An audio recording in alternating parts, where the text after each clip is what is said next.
Hey guys, welcome back to Beyond Travel Check-ins with Saida. Sometimes, Jermaine. So today, guys, we are going to be talking about the hidden costs of living abroad, traveling abroad, and slow traveling. Because unfortunately, we busted our budget this month.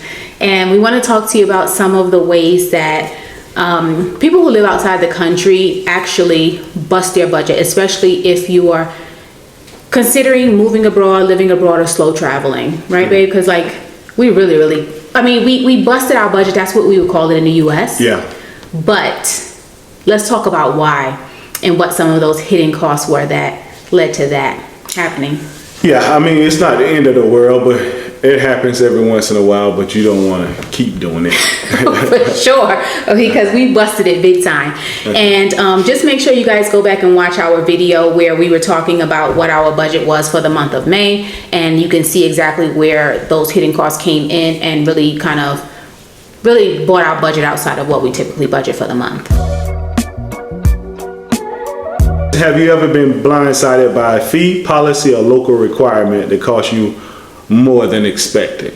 So this month we definitely were because some of the fees that we had this month were ETA extension fees. So we live in Kenya and we are not citizens of Kenya, but we do live here on an ETA, which is like a 90-day visa.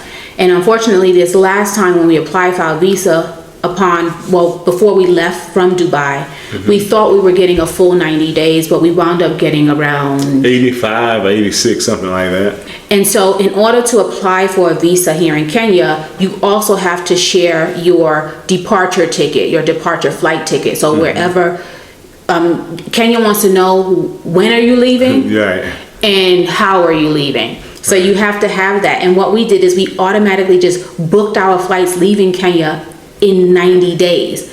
But then when we got our ETA was less than 90 days. So we had to go and apply for an extension. Right. Or, we ended up canceling our flight anyway, but. We did wind up canceling our flight. We had some flights to Joburg and we did wind up canceling those flights. So we paid $100 for the ETA. So that was an extra 50 and 50 that wasn't in our budget for the month. Right. So definitely when you're planning your visa, you have to look at those timelines. Because you think you're applying for a 90-day visa. Right. Just read over all your stuff. Pay attention to it. So let me ask this. How could we have avoided that? So we assumed we were going to get 90 days. Right. And also you have to book the ticket prior to applying for the ETA. So what would be your advice for us going forward? Next time I'll probably book about 85 days just to be make it easier on us, right? Yeah. I don't think they're going to give you a whole month less, right? 30. I don't think they'll give you 60 days instead of 90 days. Right. But it's possible you get that 85 days instead of 90. So just to be safe, right? Give myself a grace period. I would just do 85 days. Yeah. So let me ask you a question. Yep. How can misunderstanding visa lengths and exit rules affect your travel plans and your wallet? Exit rules? Yes. Well, if you gotta go earlier than you thought you had to go, you're gonna do some counseling like we did. Yes. Or you're gonna do some hurry up and buying some more tickets. Right. I mean, it's a lot of things that can come out. And if you buy a ticket at the last minute, a plane ticket usually is gonna be more expensive. Either it's gonna be super more expensive or you get lucky sometimes to get a last minute sale. Yeah. But don't depend on it. Don't depend on it. So so the dream is you think you're just gonna come and you might hear from YouTubers, they hop around from here to there, but some of the like drawbacks or stumbling blocks are like the immigration and the visa curveballs and carousel, because until you're a resident, you're constantly going in and out of a country until you're a permanent resident in that country. Yeah. So let's talk about some of the other like interruptions and expenses that come along with traveling. And for us this month, it was luggage, right? So what happened? So first tell them what happened with our luggage. Because you don't want to just tell them, yeah, we spent all of this money on luggage. Why did we have to get new luggage? Tell them what happened. This time it broke, right? With the airlines, I don't know what happened, but they're not going to pay for it. I know you're supposed to be able to get a voucher or some kind. Nothing. And we did. We did file the complaint, right? Yeah, you filed it, but you got nothing. Yeah, because some people were like, "Oh, why didn't you file the complaint?" Yeah, we filed it. They say I don't care. Yeah. So, but that wasn't the first time we had luggage to break. Yeah, we had it break when we flew from to Detroit from JFK, I think it was. We had so much luggage to break, I'm starting to lose track. So, I mean, long story short, if you're going to be traveling for a while, just get some good quality luggage, just to be honest with you. I know a lot of these luggages are expensive, but maybe you have a little bit more recourse if something happens to it, because in our opinion, the airline's not going to do much, especially if you're not in the States. Yeah. Right? We're not in the States right now, so it's harder to get to them. To keep calling and following up and emailing about the claim ticket. So when you say get like good luggage, like what does that look like? Because to me, right, I believe, you know, we go to the store, we would go to a store like a Marshall's or a TJ Maxx, you know, you got that section with all the pocketbooks and all the luggage and travel stuff. And we wouldn't buy the cheapest, we wouldn't buy the most expensive. We would make sure we look for stuff that fit within the restrictions and guidelines of the airline. Right. And I thought, and I did research on the luggage we bought, and I thought it was pretty good luggage. But when you say buy good luggage, what should a long-term traveler be looking for? Because they're different from somebody who just travels for like a vacation once a year, right? Basically, for me, a luggage company is going to somewhat guarantee their luggage. That if the wheels break, you don't have to depend on the airport to fix them, the airline to fix them. That is my main thing, because if they're willing to put a warranty behind their product, usually their product is going to be pretty good. You know, you have your outliers, but for the most part, they should be decent. You don't want to put, you know, your name and warranty behind a piece of junk. So so you so in addition to like a company that is going to like reimburse you for your luggage, like, do you think that maybe people should have like some kind of budget set aside? And if they're budgeting for good luggage, like what's the price range we're looking for? Because the luggage we bought, like I said, it wasn't cheap. I thought, I mean, when we bought all the luggage we originally bought, I thought that was a good price range. And, you know, I think at least I thought. It was a good price range. For what you got. It kept breaking. So we've got to go up the price range. Because one or two, if you get 2 or 3 of those things to break, now you're in the realm of a good piece of luggage. Right, you could have bought what we spent for the initial luggage we bought. We could have bought an actual a luggage that the company would replace it. So that's just a tip that we have. If you guys are looking for like a long-term travel or living abroad, slow traveling, you definitely want to look at some good luggage. And what we'll do is we ordered some good luggage. So when we go back to the States, we're going to get that luggage. We'll do a review of that luggage and talk to you about price point and stuff like that and budget. And then we can update you guys and show you like how the luggage held up for us and what the warranty stuff. We don't want to mention it now because we don't know if they actually reimburse like they say they do on their warranty. So now we're going to talk about planning fatigue and financial flexibility, because like Jermaine said, like some things came up this month and like some of the stuff was like really, it was getting a little stressful going down to the visa spot. And if you guys are here in Kenya, you know how stressful extensions can be trying to fill out the application. So let's talk about the planning fatigue and why like slow travelers or travelers need to be financially flexible.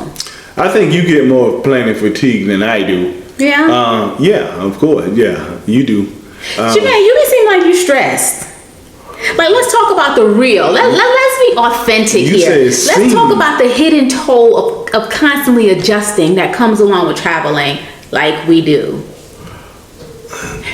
I expect it though. You might expect it, but you do seem a little stressed sometimes. I know it might seem that way, but I'm cool and calm. I'm waiting on it. You just gotta know these things are coming, right? So if you know these things are coming, it shouldn't upset you. I'm just gonna be honest. if you get outside of the Western world, everything doesn't always run like it does in the West. It's a whole different.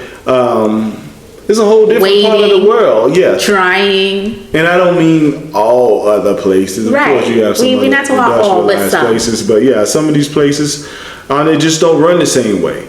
So for me, you just have to prepare your mind first, right? Then the other stuff will be okay. Yeah, it's true. It's true.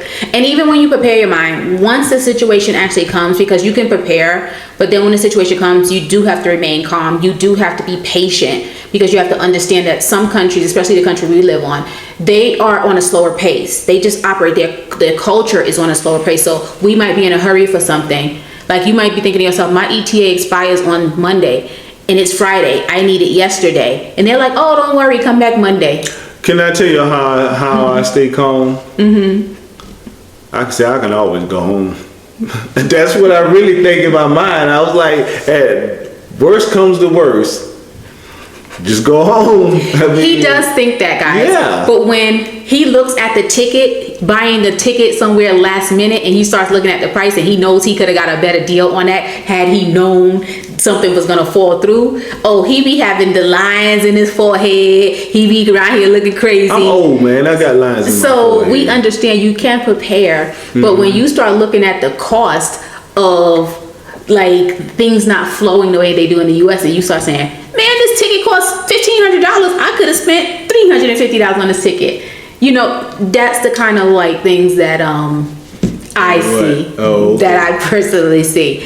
So Jermaine, is there a way for people to financially prepare for things that they don't even know to plan for yet?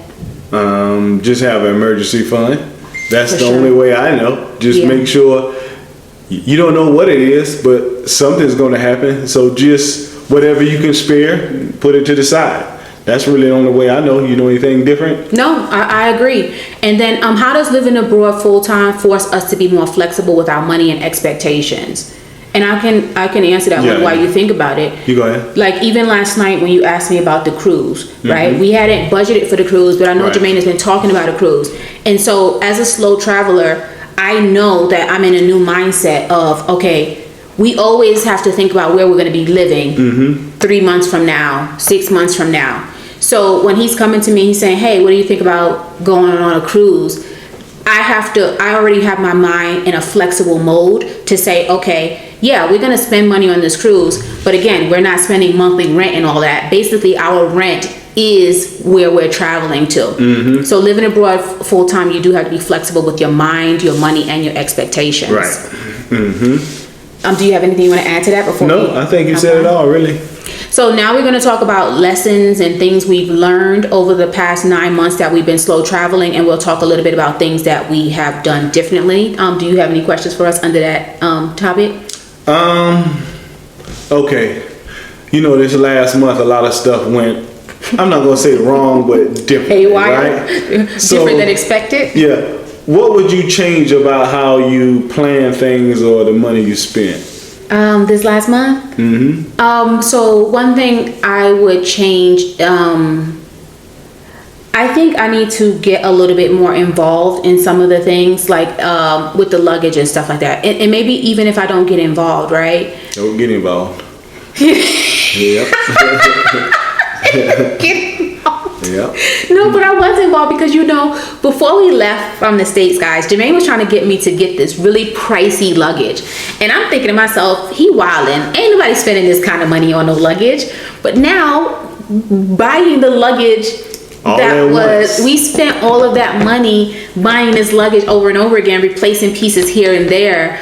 And it added up to close to what we just spent for what we believe and hopefully will be better luggage for us. So, you know, I feel like I did research. I did like the brand that we bought. But what I didn't realize is that when you are moving abroad or you're carrying like most of your life with you, cheap luggage is not going to cut it. So, yeah. I mean, and it wasn't cheap luggage, actually. It was cheap. Was it expensive? Not as expensive as this one, but it was more expensive than a Walmart luggage brand. It wasn't much cheaper. I mean, it wasn't much expensive. It was just maybe $5-10 more. We on the same rail. Wasn't it like $80 for the large ones? Yeah, but in the U.S., where can you find a large piece of luggage for like less than $80? Walmart. For how much? Like you can find $40, $50 for the big one. Yeah. That's why our daughter was telling me, oh, look at this luggage set. Yeah. You don't know what you're going to get. But yeah, I know the wheels don't work as well. Right. The storage compartments are not as good. Yeah, who would buy that? I mean, you can buy it, but you better believe you're not going to be moving around the airport like everybody else is. Yeah, I think as far as like redoing this past month and what I would change, like in the last month, like I don't think there's anything that we could have changed. We're getting ready to travel back to the States, so we couldn't put off buying the additional luggage. We need the luggage when we coming back. So, well, I think the change is let's just not go cheap. I'm not cheap. I'm frugal, but frugal sometimes costs you. What's the difference between frugal and cheap? Could you explain that to me? Well, cheap is not a good quality. Like you're frugal when it comes to traveling, and you get us business class tickets for the price of economy tickets. That's like frugal. But can't frugalness lead to cheap? It can. Okay. It can. So we hope you guys are like learning some stuff from this actual video. Jermaine, how would you advise someone budgeting for their first year abroad, even though we're only in the 9th month? Well, first you have to investigate thoroughly where you're going. Yeah. Like you have different kind of travelers. You got slow travelers like us. You got people that leave and go somewhere every month. It depends on what you're trying to do. But the more often you travel, the more research you're going to have to do. For sure. Because you're not going to learn. By the time you learn this place, you're off to the next. So it's basically just do your research on these things. I would watch a lot of YouTube videos. There's some good videos out there about slow traveling, what you should take with you and what you shouldn't. But I'm going to tell you right now, most of you are going to overpack. Yeah, we overpack, and I feel like we still have too many things. We do.